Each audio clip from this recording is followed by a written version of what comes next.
Happy Sunday, Risers. Saagar and I are back in the house to answer your burning questions in another round of Rising Qs. So let's dive right in, shall we? Saagar, you want to take the first one? Let's do it. Okay, Sunglasses Girl, she asked, which important debate question or topic is going to get left out or got left out of the November 20th Democratic primary presidential debate? Hashtag Rising Qs. We have a lot of thoughts on this, Krystal. What do you say? I'm going to go with all of them. Yeah. I mean, listen, honestly, Medicare for All was brought up, but no contrast. Warren wasn't pressed on her transition plan and why she thinks that's the right move. I personally think it's insane, but I would like to hear from her what she thinks.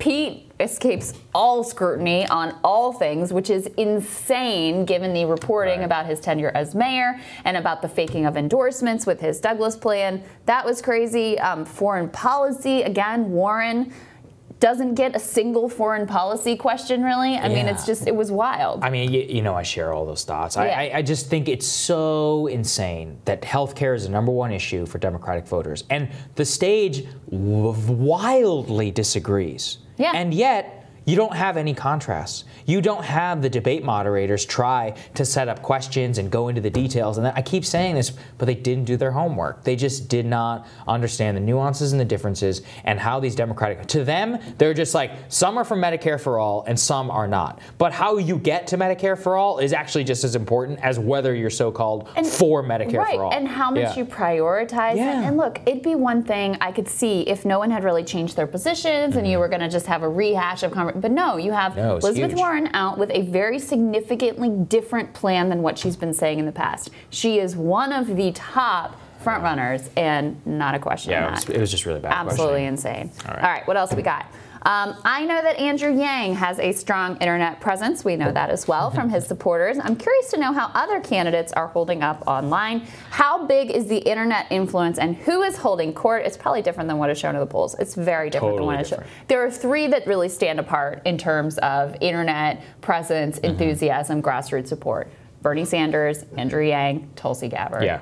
And there's a reason. Why is that? Because A, they're completely ignored by the mainstream media, but B, their voters are all skewing younger. But here's the thing. What does the Yang Gang and its rise tell you about what the future of American politics is? You can basically meme your way onto the Democratic debate stage. You can meme your way past United States senators, congressmen, and conventional politics if you have something interesting to say. There's a reason that these people are internet phenomenons. And I mean, look, this is the future of American politics. 4 years, 6 years, more and more people who grew up on YouTube, on podcasts, on Joe Rogan, and these people for news, and not the traditional. That's just the more and more what it's going to be. Right now, you know, what is it? The average age of some of these people is like 35, under 35. You go up to 40, then they start having kids, and you inculcate a whole new culture. Yeah. But right now, I mean, it's about what you expect. It just keeps growing and growing. I was at the other end of the spectrum, the total other end, which is just as remarkable, is Biden. I mean, you can say whatever you want about him online. Crickets. Even if you go on to, like, sometimes I do this just because I'm curious, like, I want to find the Biden stands online, and I'll go into the things that he has tweeted, his own videos and stuff, and even there, it's like you'll get a few people that are like, love you, Joe, but it's mostly people criticizing him. It's I mean, there is no support for him online. It's really amazing. People watching this know that I've hit probably the entire Democratic field, and I have hit Biden the most. I've never once gotten any hate mail. I got hate mail for hitting Amy Klobuchar, and not actual Joe Biden. Like written hate mail. It was kind of amazing. There's, you know, you come for Pete, you get some pushback. Not a huge, but some. Yeah, some. Yeah. Come for Kamala, you get some pushback. Biden, crickets. All right, we got one more. All right, the third question. My favorite, what are the polls not capturing? What do you think? Well, there was a very illustrative poll out this week that was a real headline setter that had Mayor Pete surging 15 points to the top of the field in New Hampshire. Now, look, I don't doubt that Pete may be on the rise in New Hampshire. It's a very white state. It's very much, you know, in his sort of demo, I could see that he's moving up in the polls. However, this poll had a sample size of 255 people. Dramatically oversampled college grads and postgraduate holders, and was like right in his wheelhouse. So it had a margin of error of 6%, which didn't even illustrate the margin of error within like the education brackets, et cetera. So this was a poll really not to be taken seriously, and yet the media absolutely takes it seriously. So on the other hand, it's very hard to reach young voters, and pollsters screen out people who don't vote regularly in every election. They screen them out of their likely voter model. So if you're a campaign like Bernie Sanders or like what Donald Trump did, or Andrew Yang, people who have non-traditional voters that they're trying to get to the polls, very likely that polls are undersampling their support. Yeah, I mean, I would say what the election polls are not capturing is a deep dissatisfaction with the system. And there's some polls on this. We've covered it, but not enough people. Here's the thing. It's like on candidates it can be all over the map. But if you look at the trends, how do people feel? How do they ideologically align themselves?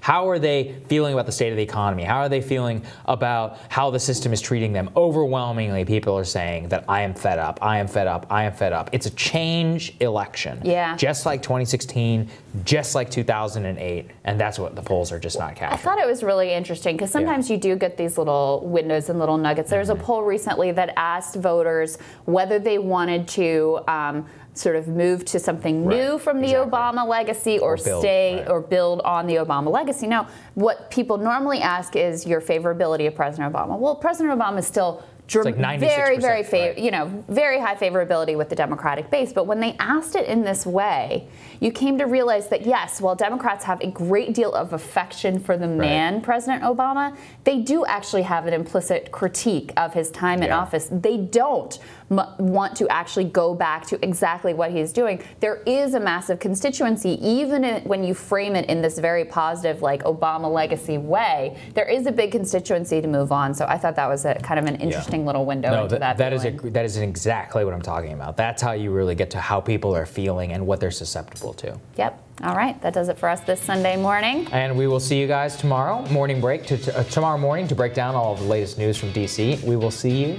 then.